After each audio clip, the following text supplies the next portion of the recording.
Wa rahmatullahi wa barakatuh. You're listening to Radio Ramadan Wolverhampton. This is Yusuf Shafi in conversation with Yusuf Shafi. It is 87.8 FM, Ramadan Radio Wolves. Alhamdulillah, another Tuesday evening where we're discussing issues which affect our local community. And today our key focus in conversation with Yusuf Shafi is careers. And we're looking at careers in the police and careers in the ambulance service. So we've got guests in the studio who will be talking about how they themselves got into the world of the police and the ambulance services, but also about the different routes and different options that are available to our listeners and how they can get involved in these careers of these public services. Before we get into the program and talk about careers, what we are going to do is start off with the nasheed. So I've got Mahir Zain, Ya Nabi Salam Alayka, and inshallah after that nasheed we'll come back and discuss careers.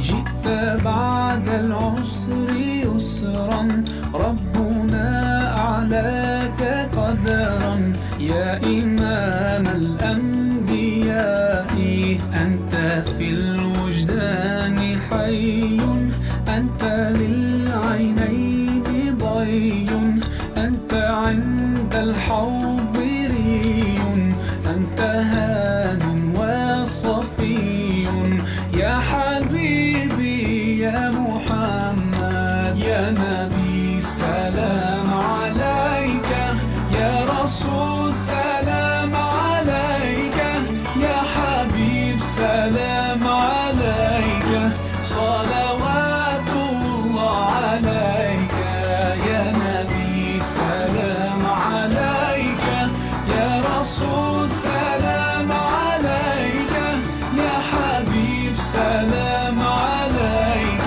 صلوات الله عليك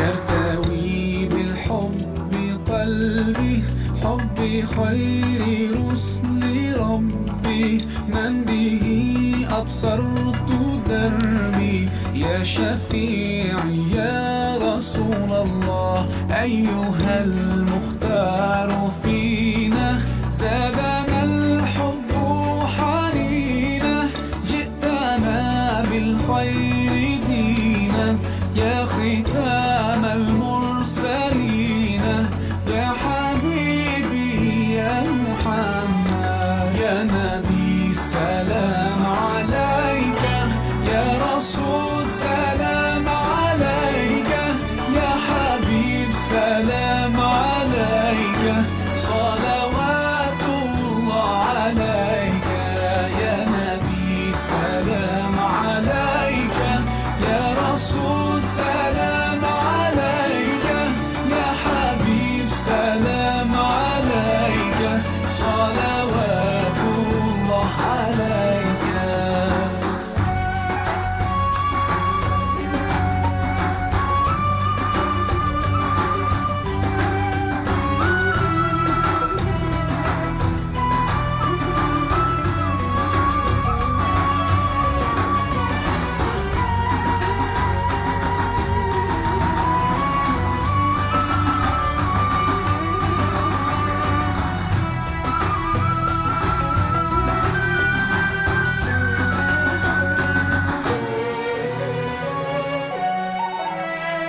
يا نبي سلام عليك يا رسول سلام عليك يا حبيب سلام عليك صلوات الله عليك يا نبي سلام عليك يا رسول سلام عليك يا حبيب سلام عليك صلوات الله عليك يا نبي سلام عليك يا رسول سلام عليك يا حبيب سلام عليك صلوات الله عليك يا نبي سلام عليك يا رسول سلام عليك يا حبيب سلام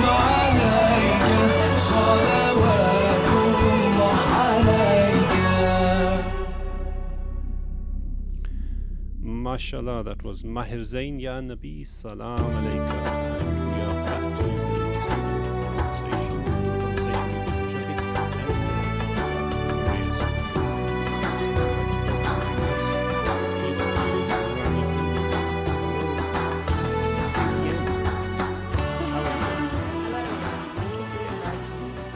More than welcome. Welcome to Radio Ramadan Wolverhampton. We've had you here a number of times in the past as well. You've been, I think you're a seasoned guest of ours on the radio station. But it's always a pleasure to have you on. And QPM stands for the Queen's Police Medal. So this was back in 2019, I believe. Was it 2018? 2020. It seems like it wasn't long, but so you were honoured by Her Majesty the Queen for your role and your contribution to West Midlands Police as being one of the longest serving female police constables as well. That's correct. I'm sure it was a great pleasure to receive that. I wonder why you and me fight each other. So, Rani, you Don't you today, see and, the similarities between us? Take a minute and see yourself in the mirror. You look like me, those eyes, lips, you can't deny. Have you thought about why we look the same? Why we feel the same? Don't tell me it's by involved with becoming a police officer. So you've been in the police force for well over 25, 30 years. How many years has it been now? It's actually 35 years. Oh, there you So, go. being the longest serving female officer in the West Midlands Police, joined in the 1980s. I've witnessed all the riots that we've had in the West Midlands since that date, and also seen the progression of meeting the disproportionality around ethnic minority officers within the organisation that's not reflective of the communities that we serve. Of course. I mean, the local population, I guess, would be well in the region of about 18 to 20% of the within the West Midlands Well, who are BAME communities. So the ethnic minorities makeup is changing day by day. So we've got our Arab communities, we've got our Eastern European communities, and even in 2022, the actual disproportionality within the institution is still not reflective of the communities that we serve. So to give a quality service to all members of our communities, it is really critical and vital that we have that diversity on the inside to give that best quality of service to our citizens in our communities. Excellent. That's where PC Rani, you come in. And that's where we come in as Radio Ramadan, because the whole idea of this show is to create the awareness, to create the information, and allow people then to think about whether or not it is a career that they want to get into. Let's start off with the job. Most people, I would assume, would guess the job of a police officer and think, well, you go around chasing robbers. And of course, that's a very simplistic view of it all. But what is, in your 35 years history of your service in the police force, what have been the main highlights of the career? What have been the things that you've really, really enjoyed? And at the same time, what have been the things that you've dreaded and thought, oh, that's the worst thing in the world, I hate doing that? Okay, So the actual beautiful thing. Can I just ask you, please, come closer to the mic? Yes. And also, without wishing to be rude, but please don't rock so much because it distracts some of the Okay. viewers. We have viewers on Facebook as well. Okay, sorry. Thank you. So the actual beauty of this job is that no 2 days are the same. Every day is a learning experience. Even 35 years on to this current date, I am learning something new every day. This is the reason why I've been able to thrive, not only with giving that service to our communities as being a servant of the Crown, but also being able to give the best quality of service, not only with the actual additional skills that I have in languages and the cultural competence and understanding of our communities, which is also very vital as well, again, to give that understanding to the best of your abilities to give the service that is required, so that nobody is disadvantaged by no matter what part of the globe they come from. Okay, so let's take it day by day. Then you rock up to the station at say 6 o'clock in the morning or whatever time shift starts, 8 o'clock in the morning. And what can you expect to find in a there isn't a bog standard day, but what can you expect to find in a standard day in the police force in the job? So my current role at the moment. No, not just yourself, the police officer. Yeah, so the police officer in itself, the beauty of this again, the job is that you can choose after you've completed your probationary period, as in your student officer learning years, to become a substantiated police officer. You will have variety to be able to experience working in different departments. And the core departments that you would work in are your response teams, which is your 24/7 coverage for every day-to-day calls that come from the public, your community policing, which is more the long-term, support for our citizens within our communities, and you build the confidence and trust within our communities. Then you've also got the CID world, and then the public protection, which includes your domestic abuse, child abuse, and vulnerable victims and missing persons. Okay, so there's quite a variety in disparate types of careers within the police force, and you can specialise within those. What's the training involved? How would you go about if you said, okay, I'm interested in becoming a police officer? Where would you start? Would you need to do a degree? Would you need to have A-levels? Would you need to have certain qualifications in certain subjects? How does one go about that? Okay, so there's 2 routes to join the police service. That is, the first route is if you are a degree holder, and the second route is if you haven't got a degree. And the most popular one is that one where you haven't got a degree and we have got an apprenticeship program. To get onto our apprenticeship program, you must have a minimum of maths and English, GCSE level 4, or a level 2 functional skills in maths and English, 2 A-levels, or a level 3 qualification. It doesn't matter which subjects they are. However, they must equate to 64 UCAS points. So if you're unsure of what the value of your subjects is for 64 UCAS points, you can actually go on to the UCAS website, put in your subjects, and it will give you the evaluation of your course, whether it's A-levels or your level 3 qualification. So if you've got 64 UCAS points, and then you have got those minimum eligibility qualifications, you can actually apply at the age of 17. However, you will not get accepted and hired until you're 18.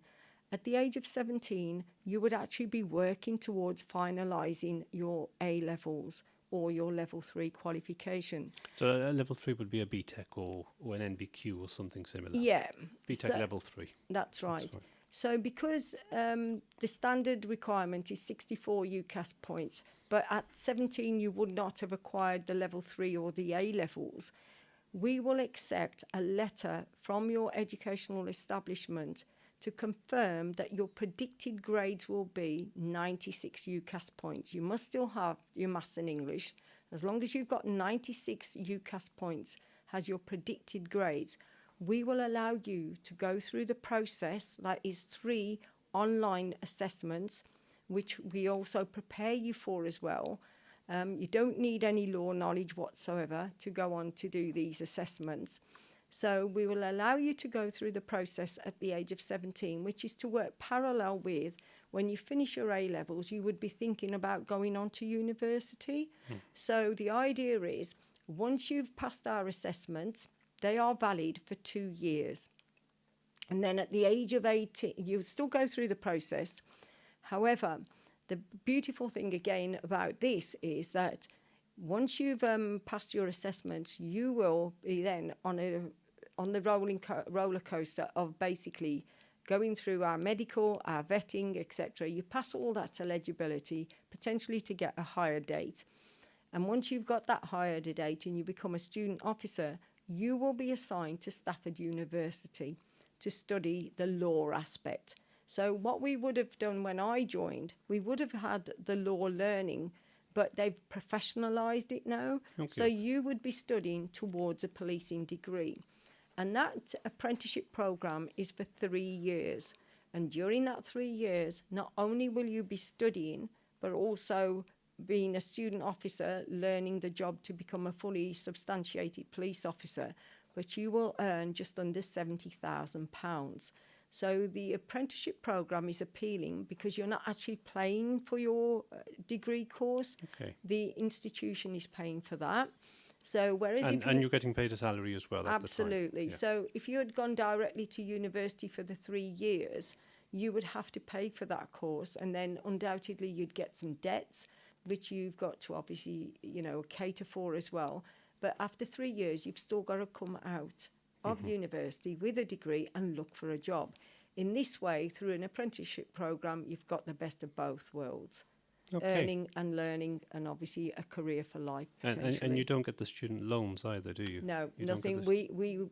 Your salary, we pay for your policing degree course, and you would still have the rights of a student as you would if you were joining directly with a university. Of course, and doing a degree in policing, you're a graduate. You don't necessarily then have to continue with policing for the rest of your career. You can move into other aspects of jobs and work for the civil service, work for any other type of employer.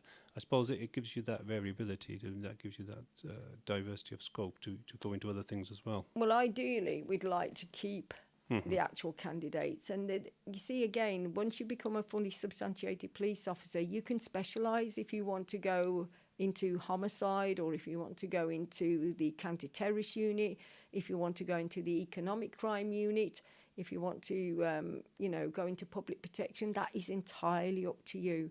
And because of the sheer volume of different departments that you can actually apply to work in, this is one of the reasons why during my 35 years, just doing one role in any job that you want variety. So this job will definitely give you variety.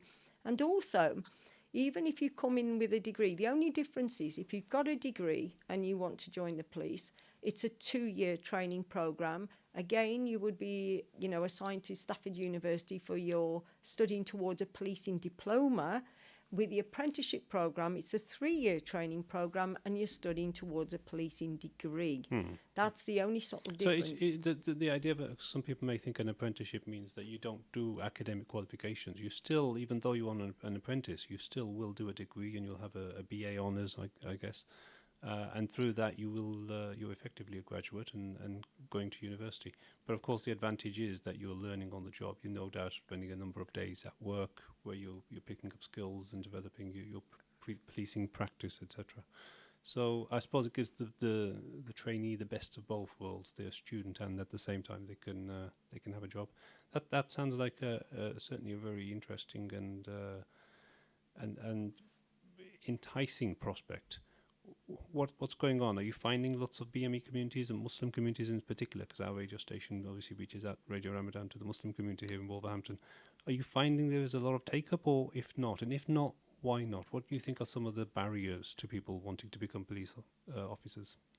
We are having an increase in obviously people applying, because we do offer that, potential lifetime career. And also, over the years, when I joined, we had what we call the Police Federation that supports, it's a very equivalent of the Union for Police Officers. So if there's any complaints or there's an investigation, you've got your police federation, which is the union for police officers. But during the era that I joined, there wasn't much knowledge of cultural competence and support mechanisms for police officers.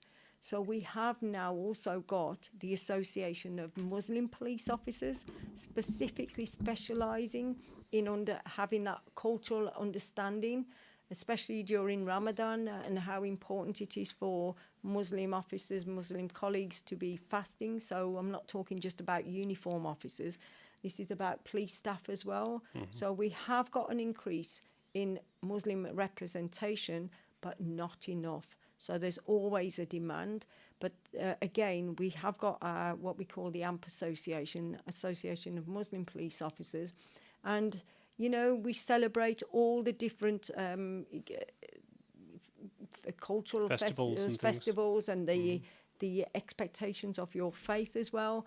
Only on Friday last week, the AMP held their iftar at the Crown Plaza in Bawdsley Green, and I was invited to it. I go every year, and it is really fantastic to open the eyes out to the diverse officers in the organisation as well. Good. So it's not as though you'd be there and you'd be all on your own, and there's a vast array of different religions and nationalities, and up to a point do reflect. You know, you were saying earlier that they don't necessarily reflect as much as we'd like the local community, but certainly there's representation from lots of different religions and nationalities, and as a result of that, I think it probably makes it a fun place to be, to get to know and work with these officers. Absolutely, and it's about respecting and valuing everybody's cultures and beliefs, etc. So it doesn't matter which part of the globe you're from. We have a code of ethics as well, and that impartiality, integrity, and respecting and valuing people, no matter who you are or where you're from or what your status quo is. And even at that iftar, we'd had representation from the Chief Constable. He personally attended. We had the Deputy Chief Constable there, so we'd got Dave Thompson, Vanessa Jardine. We got the superintendent from the counter-terrorist unit as well. So when you've got that representation and you're being valued and respect for your culture and your beliefs, that speaks volumes. It is very, really very important. does. You're right, yes. Let me go down a different line with you. Would you consider policing to be dangerous? Is it a dangerous job? Right. Considering that the actual... if I compare it to when I joined, so let me tell you that I was walking the beat in Wolverhampton. I am a born and bred Wolverinian as well, walking the beat on my own. The crime is different. It's sophisticated. We've got internet now. We've got sat-navs. We've got, you know, the intelligence and the IT systems are so much more complex, and now we've got scams going on. These things didn't exist when I joined. So with the demand of the different crime and the complexity of it, yes, it has become more challenging, and we have to obviously move with the times as well.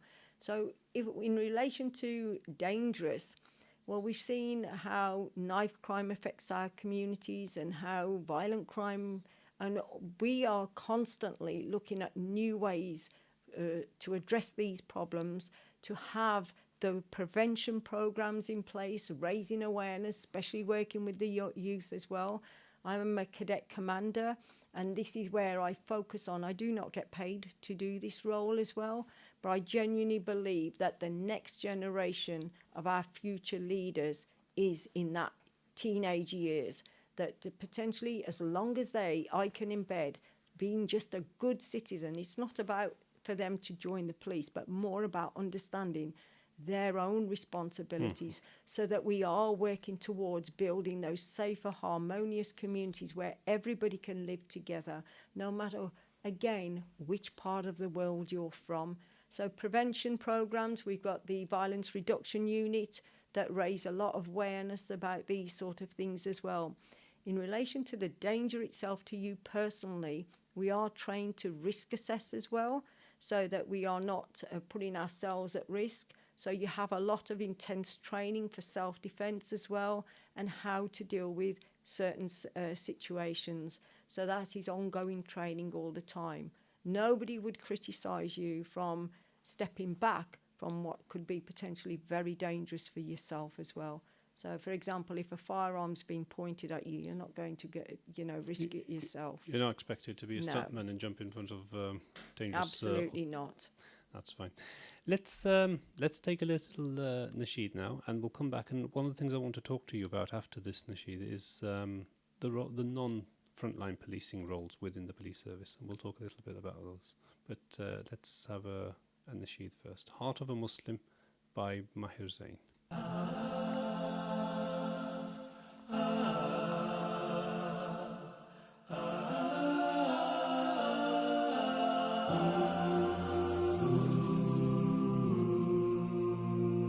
Looking up at the sky, searching for the Most High, he rejected the way of worshipping gods of clay. Prophet Ibrahim knew that Allah was near, and that the heart of a Muslim is sincere. Under the hot-burning sun, he declared God is one. Though with stones on his chest, his iman would not rest. The Mu'adhin knew that right will conquer wrong, and the heart of a Muslim must be strong. It's the heart of a Muslim through the guidance of Islam that makes you fair and kind and helpful to your fellow man. So living as a Muslim means that you must play a part. Allah looks not at how you look, but what is in your heart. In a poor, meager state, little food on our plate, Mother said she was glad, always sharing what we had. When I asked how can we share what's not enough, she said the heart of a Muslim's filled with love. He said it's time you should know, you will learn as you grow, that some people around will do what's bad to bring you down. Father said to be a star that's shining bright. For the heart of a Muslim does what's right.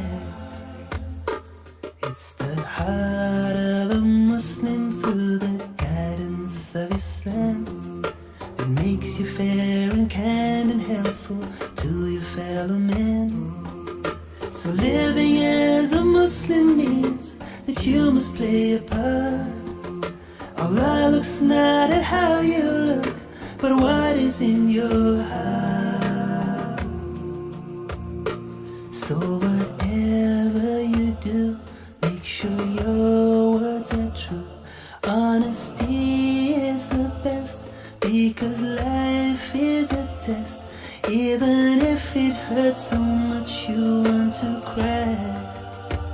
For the heart of a Muslim does not lie. It's the heart of a Muslim through the guidance of Islam that makes you fair and kind and helpful to your fellow man. So living as a Muslim means that you must play a part. Allah looks not at how you look, but what is in your heart. So living as a Muslim means that you must play a part. Allah looks not at how you look, but what is in your heart.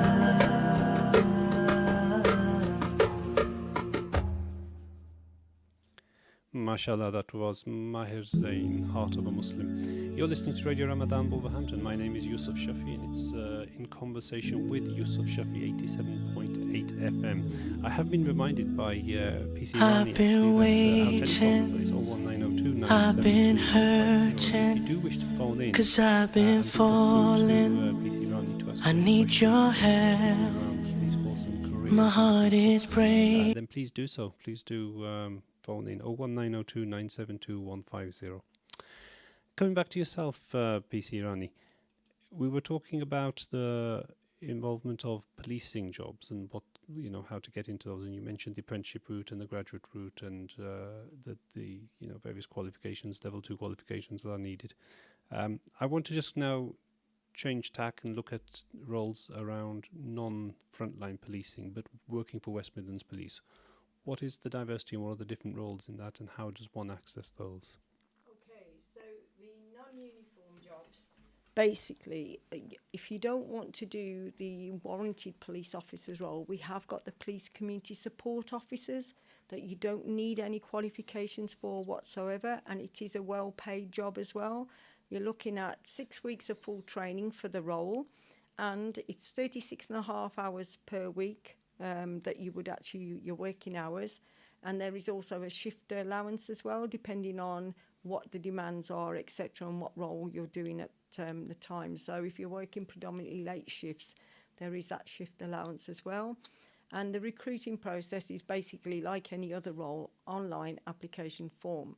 So if you're unsure about doing the warranted police officer's role with police powers, some people that haven't got the eligibility, the qualifications that you need to go onto the apprenticeship programme, do consider the police community support officer's role. And that is a very, very vital role in the world of policing, because they are engaging with our communities on a day-to-day business, and that's all they solely concentrate on: local problems, locally community issues, and building that confidence and trust to obviously build those safer, harmonious communities. Then, if you're not sure at all to doing a full-time role in uniform, we do have our specials. And specials is really good for those ones that are undecided or thinking about a career change. But again, you see the actual quality of training that you get is comparable with the actual regular police officers that do it as a full-time role, and you do have the same police hours, the same police powers as you would working for the regular police service. So specials is good if you want to enhance your CV. You only have to do 16 hours a week. Sorry, not 16 hours a week, it's 16 hours a month. Yeah, and a special is a voluntary role, isn't it? It is a voluntary it's a non-paid role. Unpaid role, but you get ongoing training, and it's basically, some people do it as a hobby, and the longest serving special that I know of has just cleared just over 50 years of service because he's enjoyed it. It's something different, and certainly opens your doors out to a lot of opportunities that you wouldn't normally get in what I would call a civilian street and non-uniform role. And it is really, really good to enhance your knowledge about the police service, and also to bring in that diverse communities that we want within the organisation. But again, you can choose your hours. As long as you do your 16 hours bare minimum to stay in licence, you can remain a special for the rest of your career, working career, if you wanted to. So apart from those uniform roles, we do have the police staff roles. Now, the police staff roles, we have a wide range of those roles available in various specialist departments, from our contact centre, where you make your 999 calls, and the 101 calls. So 999 must only ever be used in critical emergencies. Other general, reporting to the police, please use the 101 call numbers. And you've got from police staff roles from HR department, you've got your forensics looking at the department. sorry to interrupt you, but the call centre role, so that is something where you're not out on the streets at all, you're just sitting in a call centre, but I'm sure it's got its own stresses, because you're having to deal with people on the other side of the telephone who are in distress and got problems, and complaining about a particular crime going on as they speak or whatever. What's the type of personality of the person needed for the call centre? Okay, so you do get training for all these roles. You don't need any qualifications to join our contact staff team that actually manage and work in the control room. So it is you learn by experience, but you will get full-on training to risk assess, which you will get the training, and as and more you get experience, you will be able to evaluate what is an emergency call. So we have a grading from 1 to 9, but you will be trained as to what is an immediate danger to life or property, etc. So all that training. Is there demand for those roles? Oh, this is a very, very popular role for sure. And we have got so many vacancies in the contact centre, especially with the Commonwealth Games that are coming into the Midlands. And there'll be obviously a lot of international people coming to England for the Commonwealth Games. So the demand is always very high. There's no competition to get roles in the contact centre. And if you go onto our WMP jobs online, WMP.jobs, and just search under contact centre, there are application forms that you can actually fill in. If for any reason you can't find those, contacts, I will definitely leave our, contact details so that you can make that contact if anybody is interested. Contact centre, definitely a very, very challenging role, as well as a very, very good one to enhance your experience and have full-on knowledge, because you are covering the whole of the West Midlands from a contact centre, and also getting familiarised to all the different departments as well. So no matter what is external or internal demand, they're interrelated, and you get a full-on picture of the whole umbrella of policing and all the different departments that are associated to it. And no doubt that'll be shift work as well, because obviously the contact centre is 24 hours. Absolutely. So you'd be working. So you are covering 24 hours, 7 days a week. However, once you've done your 12 months initial probationary period as such, there is an embargo that you would do 12 months of shift work. You can then actually look at potential flexible working or agile.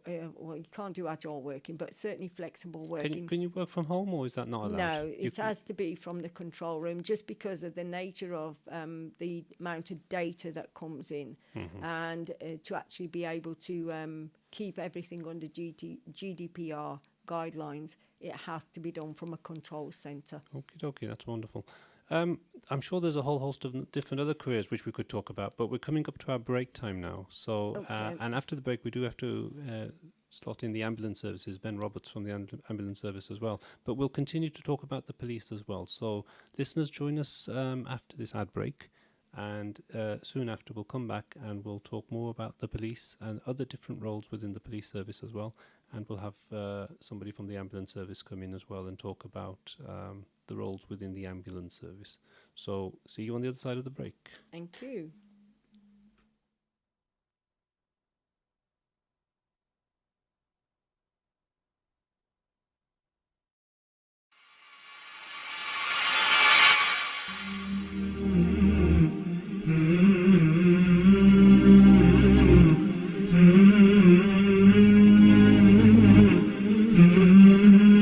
Are you replacing windows in your home? Here at AK Windows, with over 30 years experience manufacturing and installation, we can provide you with premium and affordable UPVC, aluminium windows and doors, roof lanterns, composite and bifolding doors. We offer a free quotation on all work with our selected range of windows in grey, white and much more. We can also repair window and door locks with glass repairs too. We also supply to the trade. Call today for a free quote on 01902 421 500. AK Windows.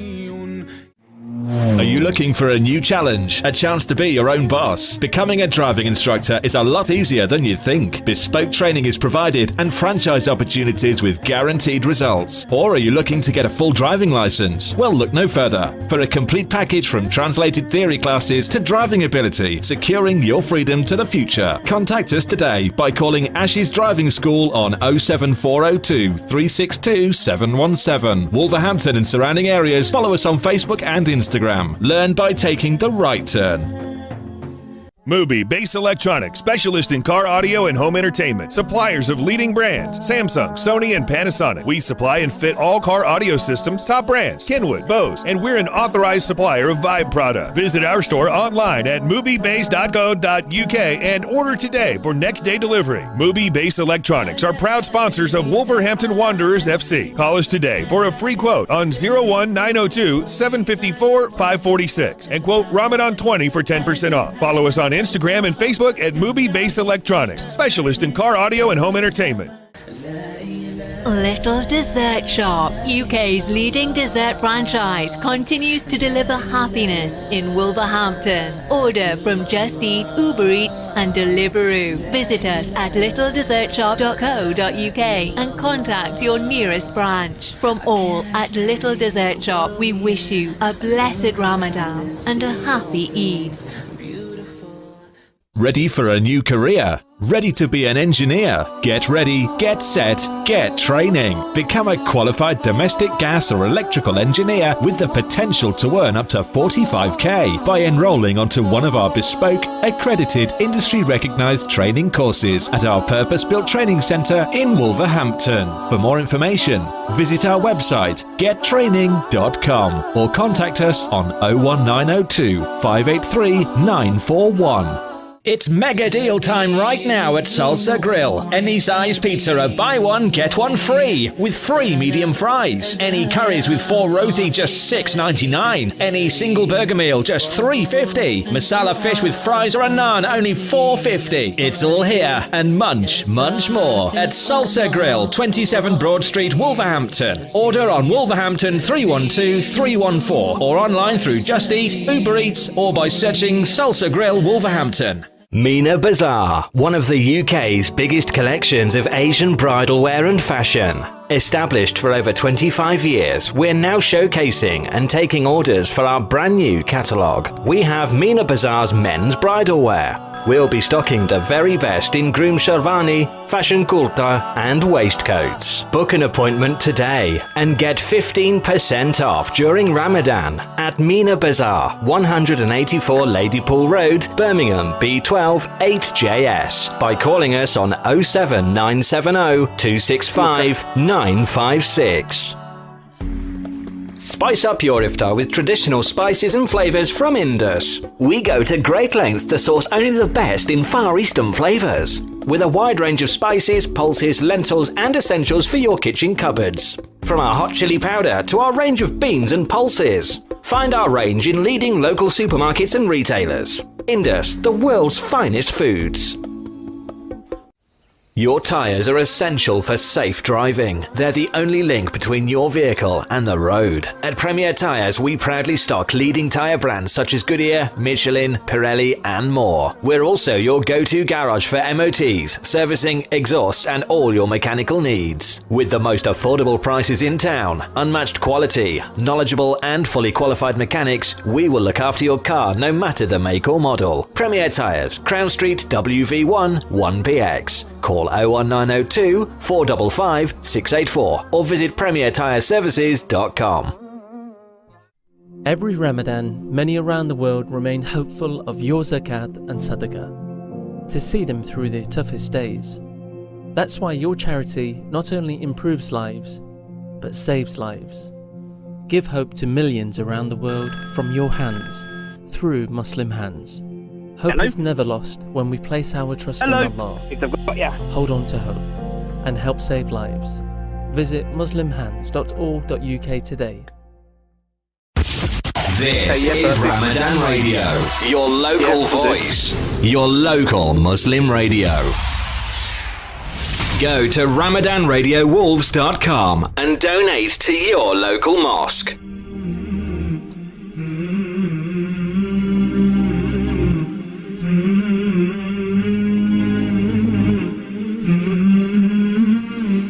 Assalamu alaikum wa rahmatullahi wa barakatuhu. You're listening to Yusuf Shafi in conversation with Yusuf Shafi. This is Ramadan Radio Wolves 87.8 FM, and today we've got a program where we're looking at careers with the police service and the ambulance service. We've got our caller Ben. We've got our guest Ben Roberts, who's on the phone line at the moment. I'll say hello to Ben. Hello, Ben. Oh. How are you, sir? Are you well? Very well, thank you. How about yourself? All well, thank you. All well. We're going to go to a nasheed, and after the nasheed, we'll then bring you on and talk more about the ambulance service. And PC Rani Gundu is still with us, and she'll also, no doubt, jump in and talk about some aspects of the ambulance service and other public services as well, but also some of the other careers we needed to talk about from the police service as well. But let's first go to this nasheed, and listeners will be back afterwards. Medina, Medina, Medina to Nabi, Medina, Medina, Medina to Nabi.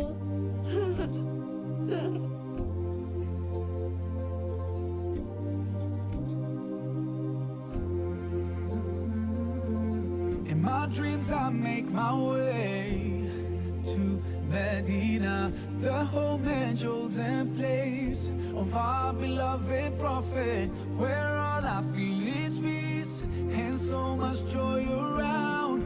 No better place for me. Yeah, Medina, Medina, Medina to Nabi, Medina, Medina. That's where I wanna be. Medina, Medina, Medina to Nabi, Medina, Medina. That's where I wanna be. You go get Chloe for me? Yeah. Name is. Yeah, I can't go in because of the signal. Something O'Neill.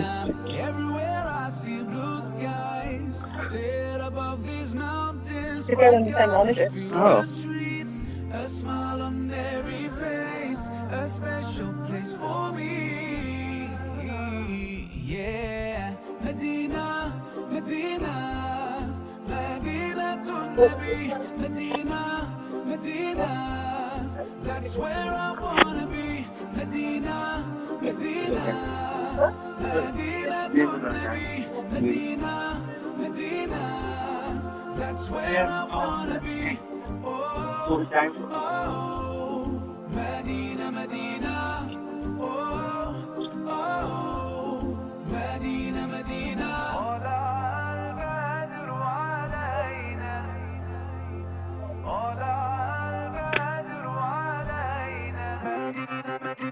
طلع البدر علينا من ثنيات الوداع وجب الشكر علينا ما دعا لله داع أيها المبعوث فينا جئت بالأمر المطاع جئت شرفت المدينة مرحبا يا خير مدينة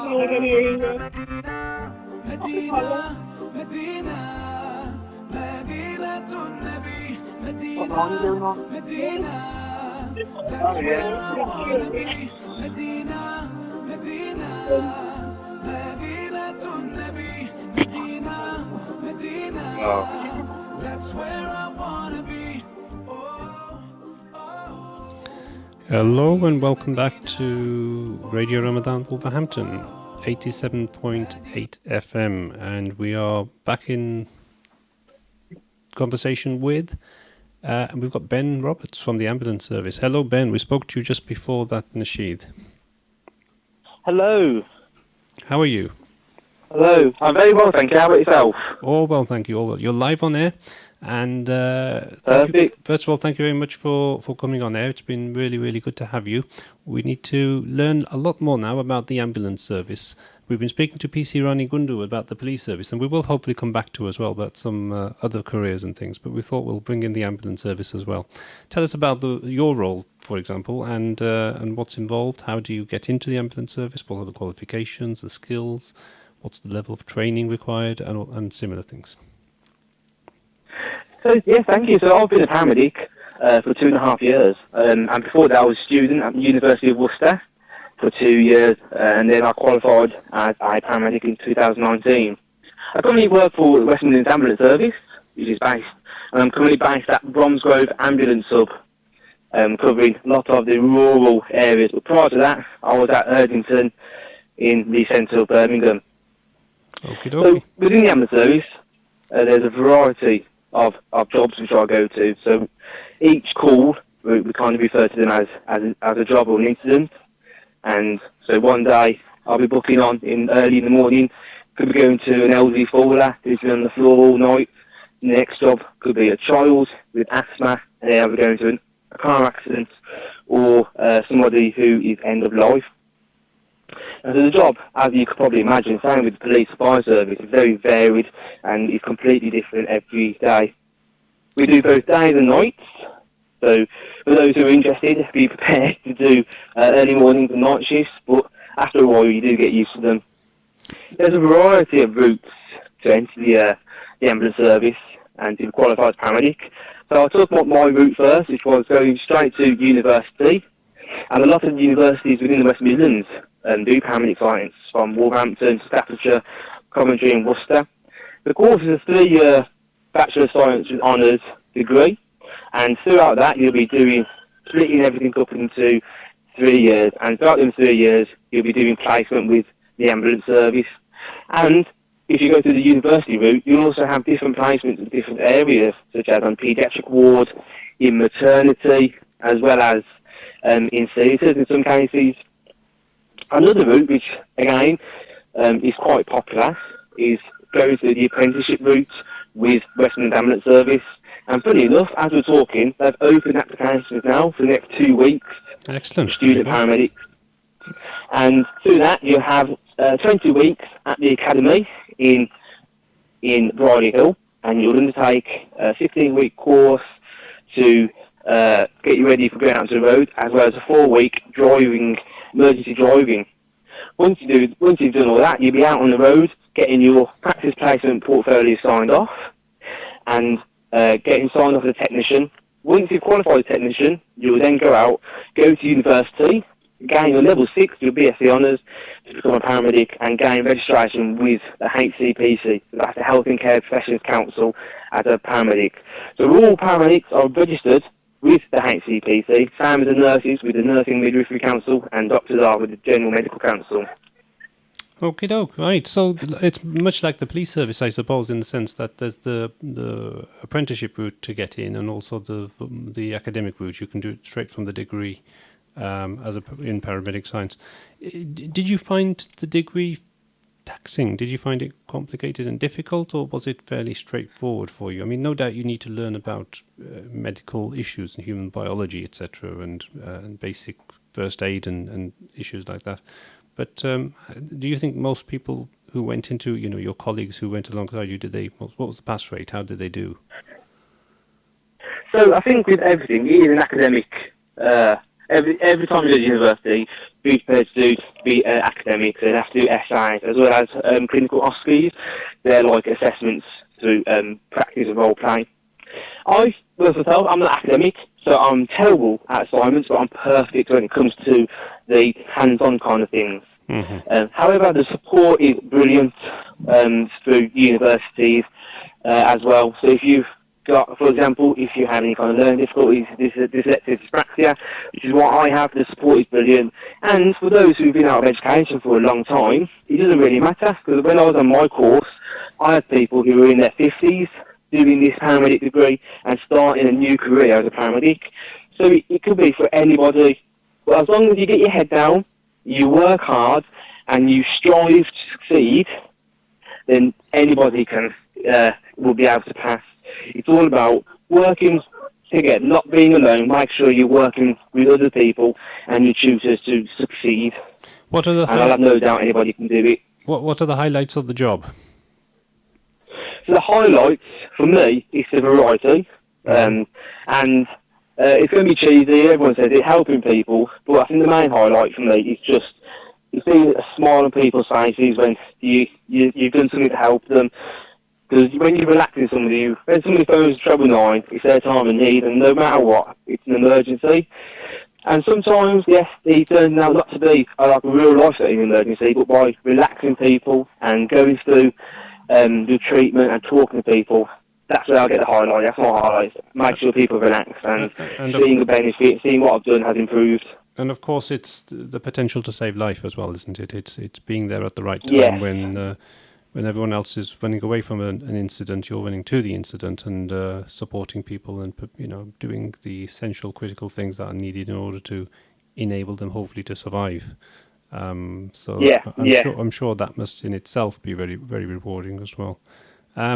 What are your plans for your career? Do you want to stay with the ambulance service and carry on and do more of the same, or do you want to work your way up, or is there potential within the ambulance service to move to different areas of the service? Yes, when you're a paramedic, there's a variety of areas you can work. So you don't have to start in the West Midlands. You've got other ambulance trusts like South Western Ambulance Service and South Central London, Scotland, etc., where you can go on to do a variety of different clinical roles, such as critical care paramedic or urgent care paramedic. You can go on to your managerial roles. For me, nowadays, paramedics, not all paramedics are green, so I will be going into an A&E department, hopefully. So in a couple of months, I'll be starting my new role as an emergency care practitioner at a A&E department. Again, seeing and assessing patients who come in with a variety of injuries and illnesses. So when people think paramedics are just based in ambulances, it's not anymore. There's a variety of roles within the NHS and beyond to get your hand into, which is what I love about being a paramedic. There is a lot of varying things to do. Excellent. It sounds like a very valuable career, and I'm sure our listeners are indebted to yourself and all your colleagues for the great work that they do. I mean, all the public service, whether it be the fire brigade, the police and the ambulance, the public are dependent upon you good people, and I'm sure it's a career which is very rewarding in many, many ways. From your point of view, you're talking to Ramadan Radio Wolverhampton, and so a lot of our listeners are from BME background and from the Muslim community. How would we wish to encourage them in particular to join the ambulance services? Are there any cultural barriers, do you think, that have been recently removed, or do you think there's any way in which you can identify a positive action initiative by the ambulance service to encourage BME communities to join? So BME communities will always, the NHS, especially the ambulance service, very much welcome BME communities. When I've been working around Birmingham, I used to work around at the Rock and Border Green, and we come into contact with a lot of Muslim communities. And when I've worked with colleagues who are from a BME background, they've taught me a lot about Islam, about different kind of cultures, and it's really helped me to develop. And with everything, this job, the more the merrier in essence. Anybody can come and do this, no matter where you come from, no matter who you are. It's just different skills everyone can bring into it is what I love about the job, working with different people. Because as this is a very multicultural society we live in today, and having people who can speak different languages, from French to Punjabi, and the variety, it all adds to ensuring we provide a positive patient experience, no matter who you are, no matter where you come from. That's brilliant. Ben Roberts, thank you very much indeed. It's been an absolute pleasure to have you on live on air. PC Rani's got a question for you. Ben, would you also like? Ben, would you like to share what you do as your second role as well? Yes. So, as my second role as well, I'm also with West Midlands Police as a special constable. So I volunteer my own time to be a police officer, like PC Rani, and I give up my own time on my rest days.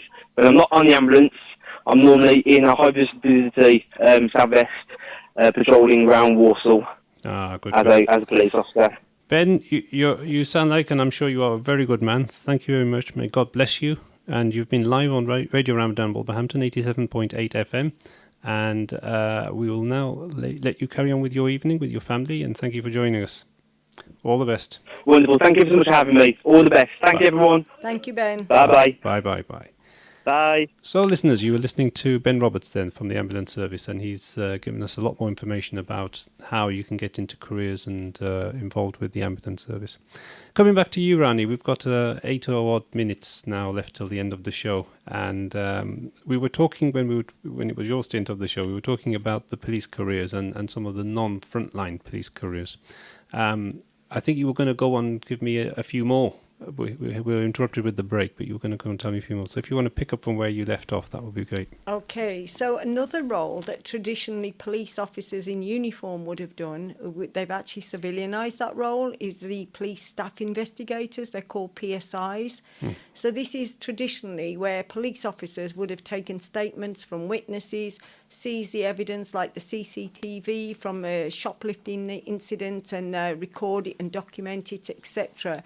So those PSI roles, again, you do not need any qualifications or any law knowledge whatsoever. It is a very well-paid job. You're talking about a pay from anything from 21,000 to 34,500.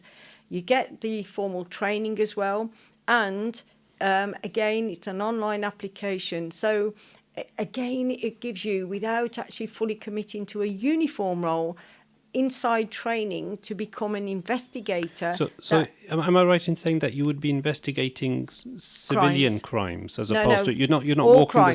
All crime. Crimes, okay, yeah. okay. But you're not necessarily going out on the streets and on the beat and not on the beat. Chasing robbers in the traditional sense. What you're doing is a crime has taken place, and then after the event, you'll turn up and you'll gather information, you'll take interviews, you'll record also, maybe take photographs, or is that more forensics? That's more forensics. Okay. This is more about securing the witness statements, the evidence. So, say for example, if you've had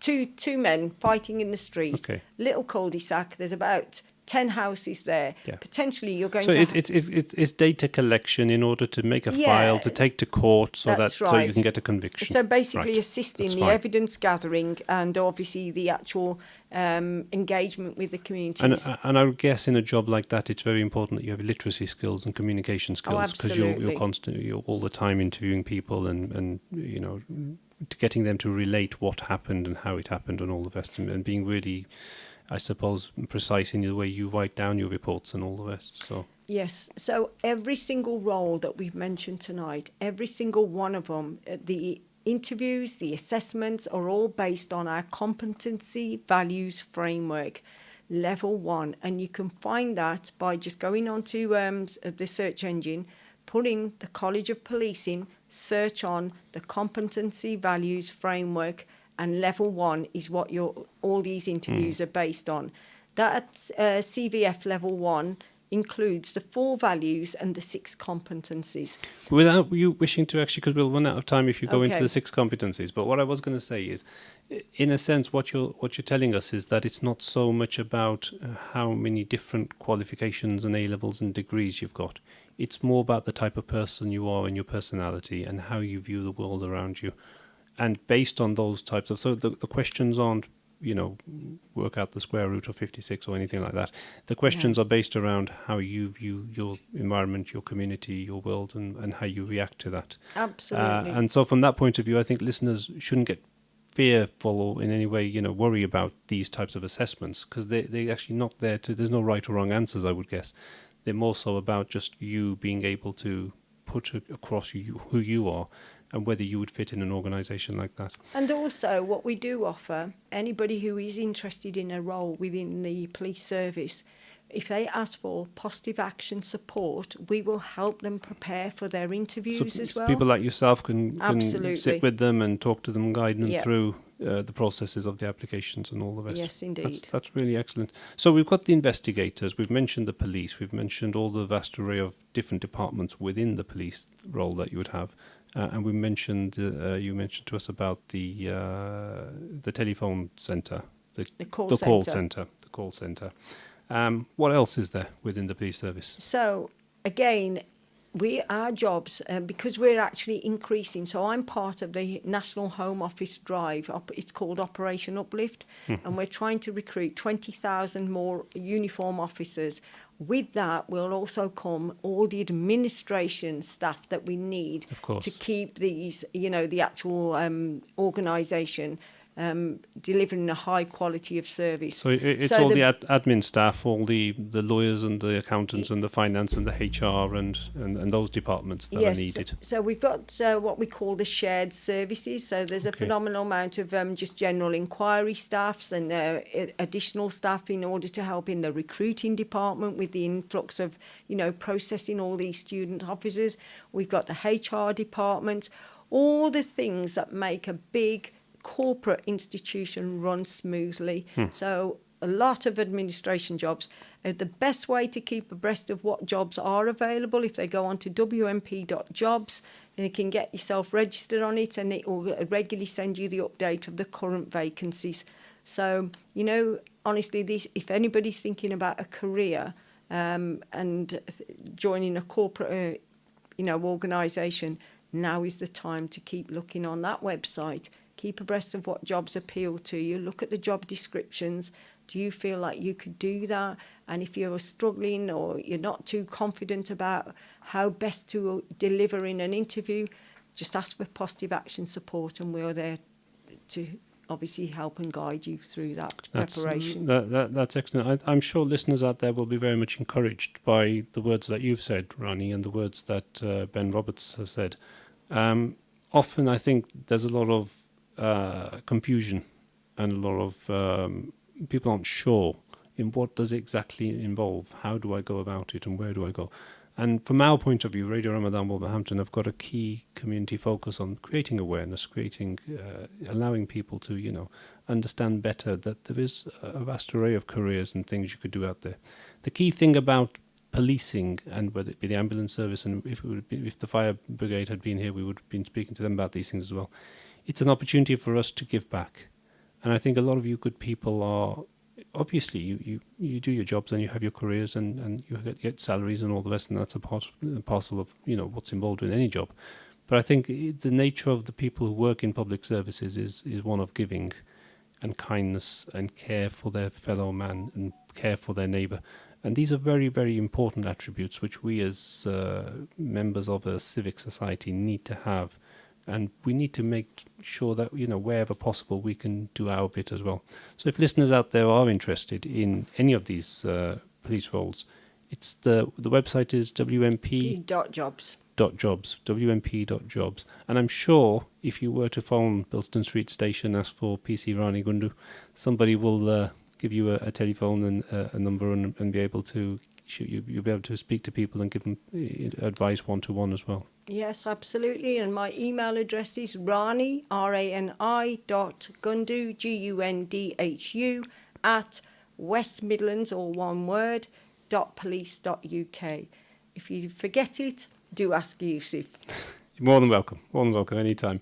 As I said, the easiest way I think to get in touch with Rani is just phone Wolverhampton, Bilston Street Station in Wolverhampton. That's right, and that is so true, because for the last 35 years there's only ever been one Rani in the West Midlands Police. And I think with that we can close the programme. There's only one Rani Gundu. I would just like to leave all your audience with one thought, that no candle loses its light by lighting another candle. That's amazing. Thank you very much, Rani Gundu, PC, Rani Gundu, QPM. You've been listening to Radio Ramadan Wolverhampton. My name is Yusuf Shafi, in conversation with, and that is the last programme for this Ramadan from myself. Assalamu alaikum.